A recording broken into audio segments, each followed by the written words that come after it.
산속에서 그 돌을 닦는 그 수도자가 있었는데요. 어떤 한 사람이 찾아왔어요. 그러면서 자기가 25년 동안 돌을 닦아서 이제 완성한 비법이 있다, 그렇게 자랑을 했습니다. 이 비법이 뭐냐 하니까 25년의 노력 끝에 물 위를 걷는 비법을 터득했다, 그렇게 자랑을 했습니다.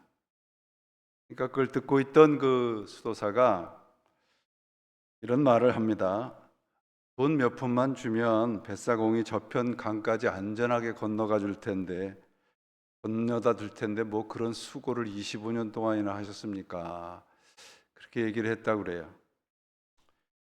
신앙을 좀 이상한 데다 이렇게 써먹으려고 하는 분들이 간혹 있습니다. 뭔가 좀 이상하고 좀 신기한 것 같으면 뭔가 있는 것이라고 생각을 해서 사람들이 이렇게 몰려들죠. 신앙을 자꾸 이런 곳에다만 이렇게 자꾸 사용을 하려고 하니까 정작 사용해야 되는 일상생활에서는 우리가 힘을 쓰지 못하는 것 같습니다. 주님은 나의 최고봉이라는 그 묵상집에 보니까 오스왈드 챔버스 목사님이 이런 얘기를 했어요. 충동적인 용기로 물을 걷기란 오히려 쉽다. 그러나 예수 그리스도의 제자로 마른 땅을 걷는 것은 별개의 문제이다. 오늘 본문은 이제 기적의 이야기죠. 오늘 본문도. 그런데 바다를 잠잠케 하는 예수님의 그 능력, 그것을 핵심으로 하지 않습니다. 우리는 어떤 예수를 믿고 있느냐? 나에게 어떤 분이신가? 예수는 어떤 분이신가? 라는 그 물음을, 도전을 우리들에게 하고 있습니다. 제가 그 찬양을 하면서 또 제 그 설교가 미리 유출이 되진 않았나, 찬송을 하시는 게 다 예수님에 관한 찬송을 하셔서 그런 생각도 했습니다. 본문을 이해하기 위해서는 마가복음 3장 마지막에 나오는 말씀이 있어요. 예수님의 어머니와 동생들 그리고 누이들이 찾아와서 예수님을 찾았을 때에 3장 35절에 말씀하시죠. 누가 내 어머니고 누가 내 형제냐 하시면서 누구든지 하나님의 뜻을 행하는 사람이 내 형제요 자매요 어머니다, 그런 말씀을 하십니다. 같은 내용이 있는 누가복음 8장에 보시면 요 3장 마가복음 3장 35절의 말씀을 서론처럼 오늘의 본문의 말씀을 시작을 하고 있는 것을 볼 수가 있습니다. 이 말씀의 의미는 예수님께서 지금 십자가를 통해서 이루어 나가시려고 하는 하나님의 나라, 그 세상의 중심 가치는 혈연이 아니라 하나님의 뜻이라는 의미입니다. 다시 말해서 좀 더 그 스페시픽하게 말씀을 드리면 구원의 특권이 유대인들에게는 없다는 말입니다. 4장에서 우리 살펴보고 있죠. 씨 뿌리는 사람의 비유, 저절로 자라는 씨의 비유, 겨자씨의 비유를 통해서 하나님의 나라에 대해서 우리가 배워왔습니다. 오늘 선포의 자리는 예수님께서 말씀하시는 그 현장은 회당도 아니고 어떤 가정집도 아니고 어딘가요? 바닷가입니다. 그러니까 모든 사람들에게 열려 있는 공간이에요. 그곳에서 배제되어 있는 사람은 아무도 없습니다. 이게 바닷가라는 게 상징적인 장소입니다. 여러분들, 예수님께서 성전을 이렇게 이제 성전이 장사하는 사람들의 현장이 됐다라고 하는 것을 분노하시면서 그렇게 말씀을 하세요. 내 아버지의 집은 만민이 기도하는 집이다, 그렇게 말씀을 하시죠. 그러니까 내 아버지 집, 그 성전은 기도하는 곳이다라고 하는 의미보다는 내 성전은 누구나 와서 기도할 수 있는 곳이라는 의미를 가지고 있습니다. 여기에서 바닷가도 바로 그런 상징적인 장소입니다. 많은 사람들이 모여 있어서 예수님께서 배 한 척에 올라서 이제 그 바닷가에 있는 사람들을 향해서 말씀을 전하고 있습니다. 물론 그 말씀의 핵심 주제는 하나님의 나라입니다. 그리고 저녁이 됐습니다. 그래서 제자들에게 바다 저쪽으로 가자라고 말씀을 하세요. 거기는 이방 지역인 거라사라고 하는 곳입니다. 주님이 그곳으로 가시고자 하는 까닭은 그곳에서도 하나님의 나라의 말씀을 전하려고 하는 거예요. 그러니까 주님의 그 행동 하나하나가 하나님의 말씀에는 그 어느 누구도 배제되어서는 안 된다라고 하는 것을 여기서 우리들에게 가르쳐 주고 있습니다. 제자들 그리고 무리를 남겨두고 예수님께서 제자들은 무리를 남겨두고 예수님과 함께 이제 배를 타고 건너가죠. 그 순간 이제 우리 잘 아는 내용입니다. 큰 풍랑이 일고 이제 물이 배 안으로 들어오고, 근데 이 배 안에 탄 사람들의 그 전직이 뭐예요? 어부들이잖아요. 그러니까 뭐 그런 일들을 비일비재하게 경험을 했을 텐데 이 어부들, 예수님의 제자들이 지금 두려움에 떨고 있는 겁니다. 게다가 이때는 그 저녁이에요. 그 캄캄할 때입니다. 그러니까 공포심이 아마 극에 달았으리라 생각을 하는데, 그런 이제 그 아주 그 아비규환과 같은 그런 상황과는 전혀 반대되는 상황을 마가복음이 우리들에게 가르쳐 주는데, 예수님의 모습입니다. 예수님은 주무시고 계셨어요. 베개까지 베고 주무시고 계십니다. 흉흉하게 일렁이는 바다와 그 안에서 그 두려워 떨고 있는 제자들의 모습과 예수님의 모습이 극단적으로 대비되고 있습니다. 여러분, 주님이 함께 타고 있는 배에도 풍랑이 일어나요. 주님이 계셔도 그 세상 사람들과 같은 똑같은 상황들을 우리가 경험을 합니다. 문제는 상황이 아니고 우리의 태도죠. 풍랑에 대한 우리의 태도입니다. 어느 순간 제자들이 예수님을 이제 깨웁니다. 선생님, 우리가 죽게 되었는데 아무렇지도 않으십니까? 그들이 이제 예수님을 깨우는 목소리에는 분노와 서운함이 읽혀져 있습니다. 근데 여기에서 이 제자들이 예수님을 깨우는데 뭐라고 불러요? 주님이라고 하지 않고 선생님이라고 합니다. 제자들에게는 여전히 예수님은 좋은 선생, 좋은 스승일 뿐이죠. 그들의 삶의 주인은 아니었다는 거예요. 과연 그러면 어떤 분인가? 좋은 스승인 줄 알았는데 예수님은 어떤 분인가? 그들의 질문이 바뀌어요. 우리 기독교 신앙은 이 질문으로부터 시작이 돼야 됩니다. 이 질문에서부터 틀려버리면 우리의 신앙은 뿌리채 흔들리게 돼요. 뭐 이후에 일어나는 일들은 여러분들이 잘 압니다. 그래서 이 사건을 예수님이 뭐 바다도 잠잠케 하시고 초월적인 능력, 기적을 행하시는 것으로만 해석을 하고, 어떤 이 책을 보니까 이 예수님이 타고 있는 제자들과 타고 있는 배를 교회에다가 비유를 한 그런 글도 읽어봤습니다. 물론 그것도 틀린 이제 해석은 아닐 거라고 생각을 합니다. 근데 여러분, 여기에서 이제 제자들의 태도를 우리가 유심히 봐야 돼요. 풍랑이 일어서 지금 이제 배가 물이 들어오고 그 물에 빠져서 위험에 처하게 됐습니다. 그럴 때 제자들은 예수님을 깨워요. 깨우는 이유가 뭘까요? 우리를 좀 구해 주십시오, 그거죠.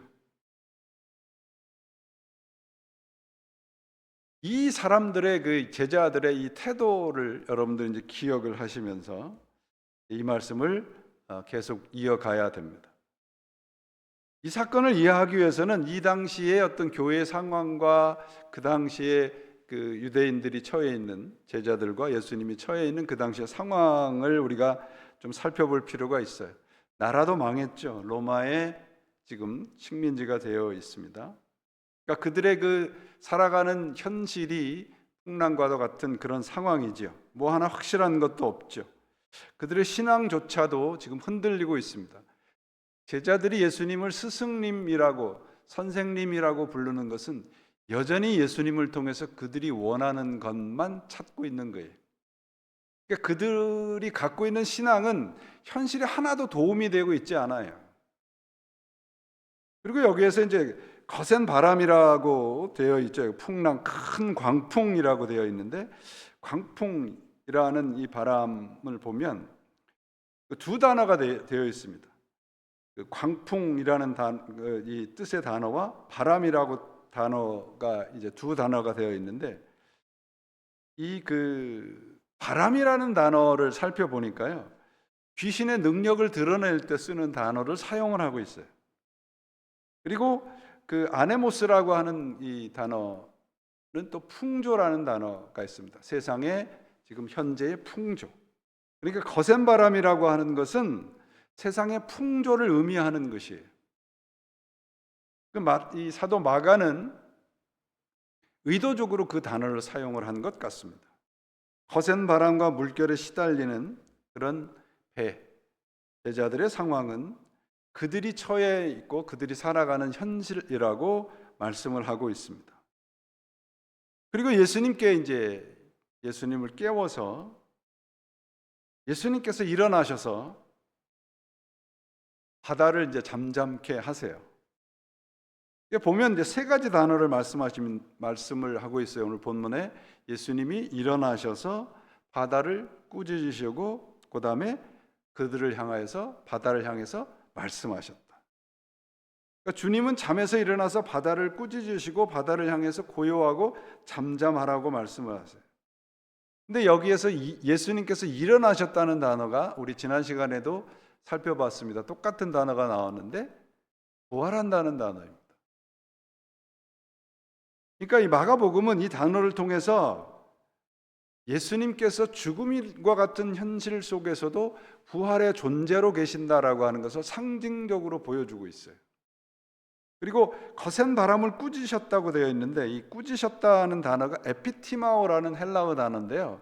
이 에피티마오라는 단어가 어디에 등장하냐면 예수님께 이제 정말 거룩한 신앙을 고백을 하죠, 베드로가.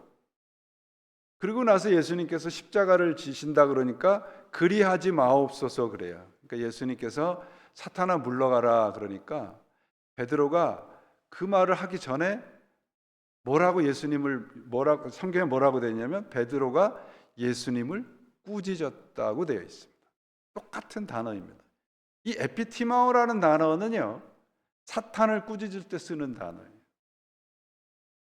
그러니까 예수님께서는 지금 마치 악한 영을 쫓아내듯이 바다를 잠잠케 하고 계시는 거예요. 제자들과 그 당시에 예수님을 따라다니던 군중들, 무리들에게 하나님의 능력을 보여주고 계시는데, 그 능력이 뭐냐 그러면 그들의 현실의 해결사와 같은 예수가 아니라는 것을 말씀을 하고 계십니다. 오늘날 우리 시대에도 이런 공포와 두려움들이 있잖아요. 풍랑을 만난 것과 같은 거센 바람 앞에서 어쩔 줄 모르는 제자들의 모습은 사실상 우리들의 이야기이기도 합니다. 여러분들은 어떤 두려움이 계신가요? 아니, 여러분들은 오늘 말씀이 예수님께서 말씀하시는 바다를 잠잠케 하셨다, 바다를 꾸중했다, 바다를 꾸짖었다라고 하는 말씀을 나에게 하시는 예수님의 꾸중의 말씀으로 들리시나요? 예수님께서 이 바다를 꾸짖으셨다라고 하는 것은 예수님만이 할 수 있는 거예요. 그리고 우리 교회들에게 해야 할 일이 뭐냐? 세상에 악한 영들을 꾸짖을 수 있는 능력을 가지라는 거예요. 오늘날 우리 시대의 비극은 이러한 세태를 꾸짖을 수 있는 예수의 영이 사라졌다라는 것입니다. 교회조차도 영적인 권위가 없습니다. 오늘날 우리 한국 뉴스에도 보면 이단들이 난리를 치고 그러지 않습니까? 과연 그러한 신앙과 그러한 종교들이 세상을 꾸짖을 수 있을까요? 오히려 세상이 교회를 꾸짖고 있는 시대를 살고 있는 것 같습니다. 예수님께서 바다를 향해서 꾸짖으시고 고요하고 잠잠하라 하시니까 바다는 거짓말처럼 잠잠해졌습니다. 이러한 능력의 말씀이 우리들에게 삶의 능력이 되어야 되는 거예요. 그 말씀을 우리가 갖고 살아야 우리가 만나는 삶 속에서 만나는 풍랑들, 그런 풍랑들 속에서 그리스도가 내 안에 내 그 풍랑 한가운데 함께 계시구나라고 하는 그 모습이 보이는 겁니다. 그게 오늘 제자들이 뱃속에서 이 풍랑이 있는 배 위에서 경험한 것입니다. 우리가 직면하고 있는 문제보다, 우리가 만나는 풍랑보다 예수님께서는 예수님의 말씀은 훨씬 더 커요.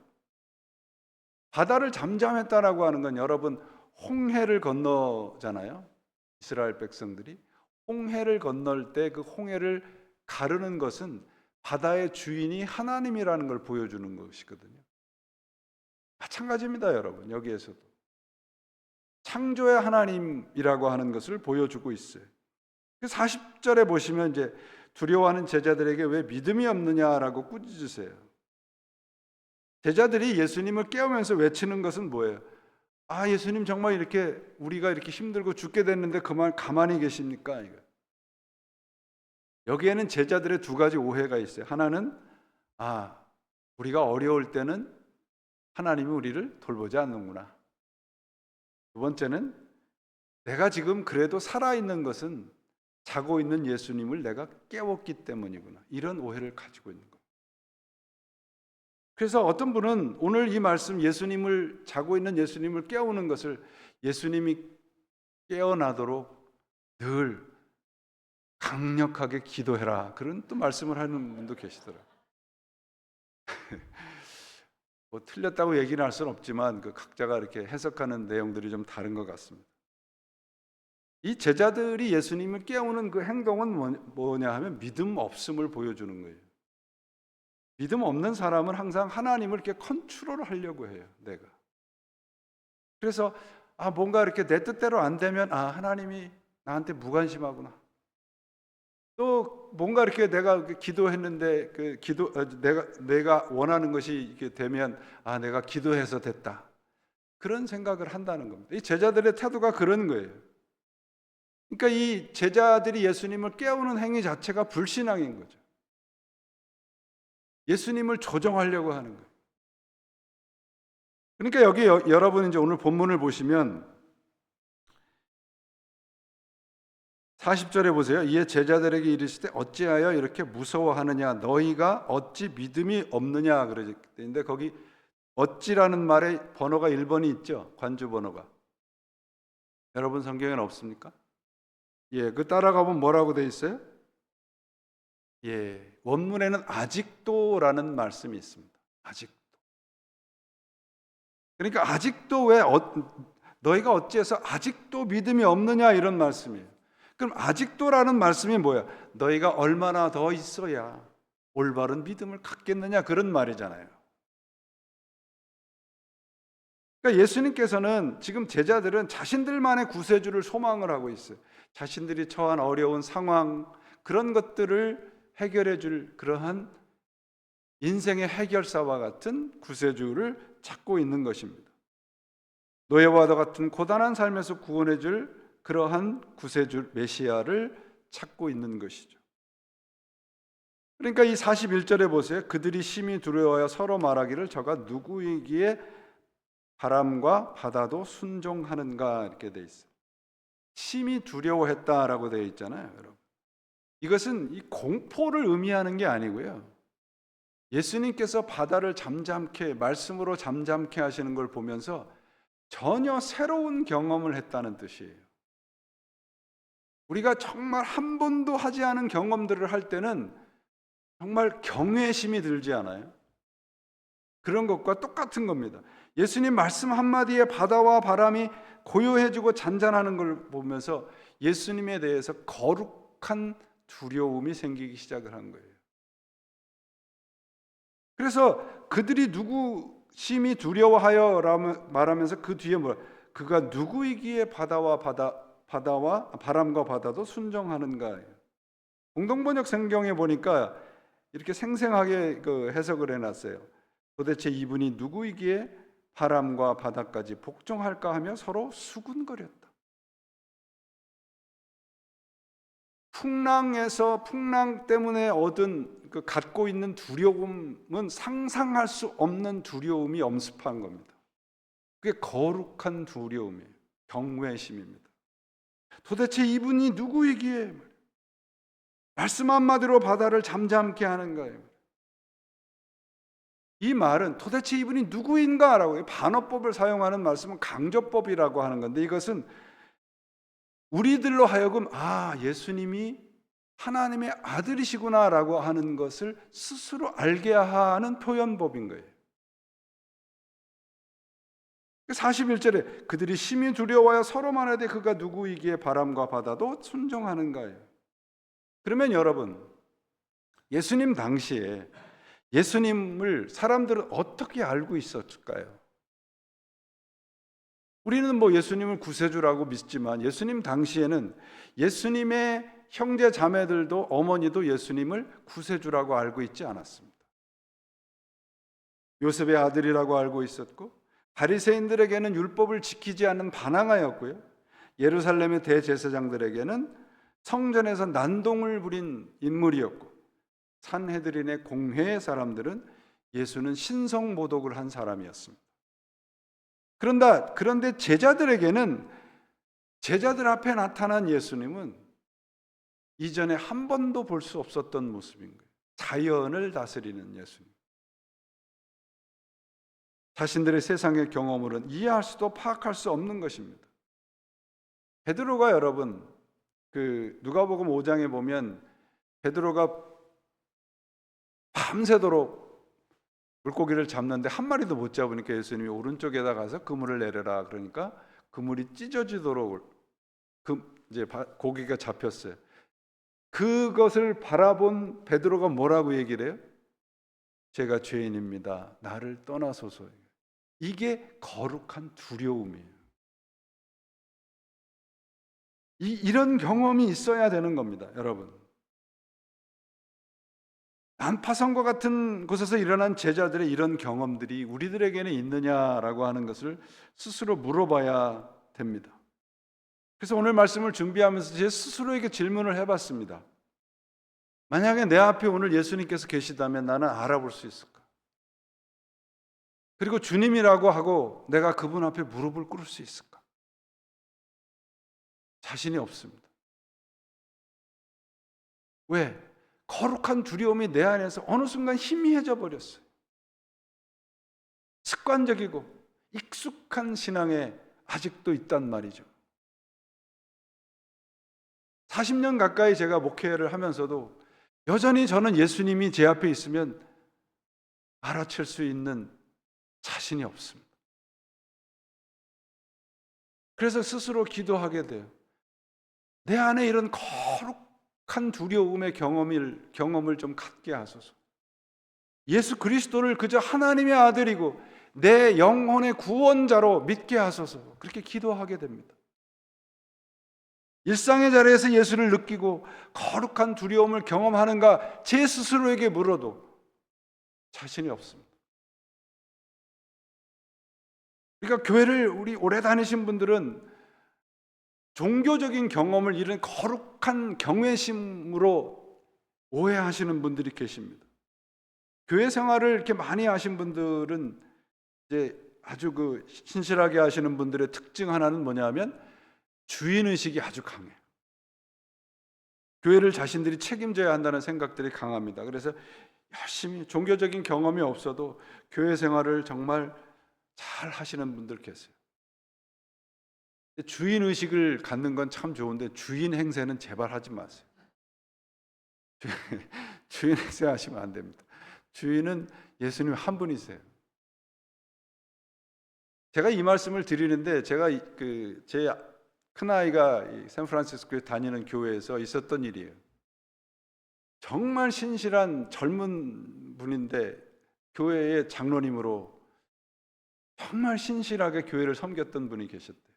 그래서 모든 사람들이 존경하고 정말 신실하신 그리스도인의 모습을 보였는데 어느 날 갑자기 교회를 떠났습니다. 교회를 떠난 이유가 뭔지 아세요? 저는 예수를 안 믿었습니다. 그렇게 고백하고 떠났습니다.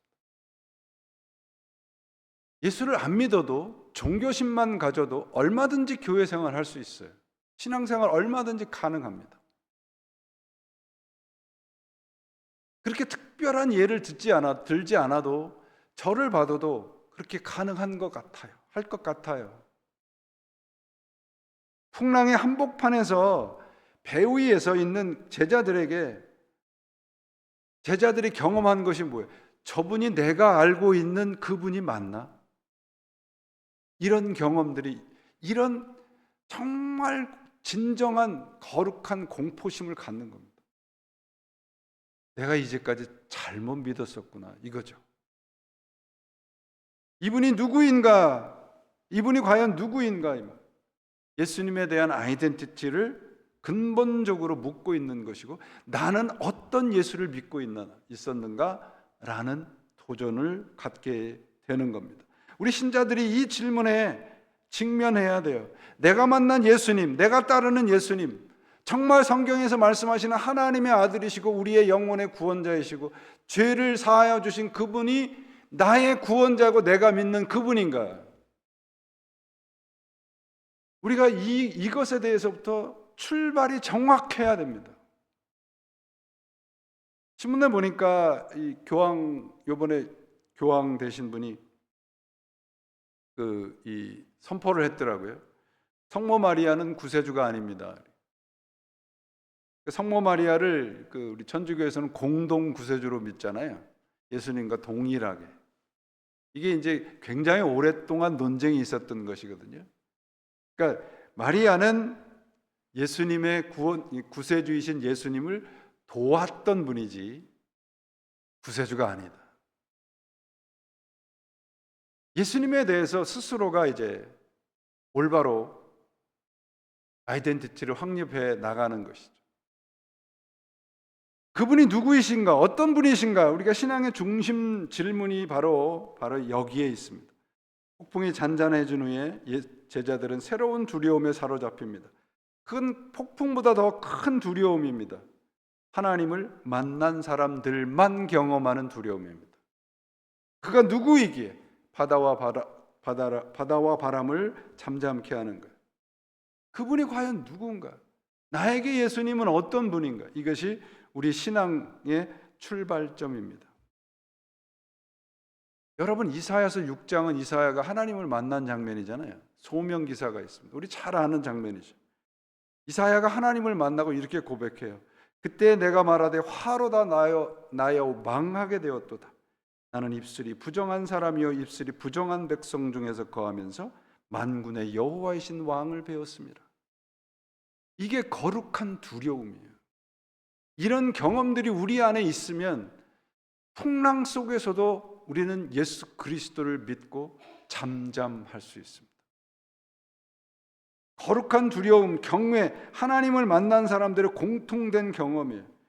주님을 경외한다는 것은 뭔가 공포와 두려움에 사로잡혀서 도망치게 하는 두려움이 아니라 하나님 앞에 무릎을 꿇게 하는 두려움이에요. 제자들에게는 그런 두려움의 경험이 있었던 겁니다. 저와 여러분들에게는 이런 경험들이 분명히 있으셨을 거예요. 그런데 그 경험들이 내 안에서 지금 나를 사로잡고 있지 못하다는 것이 문제 있지 않을까요?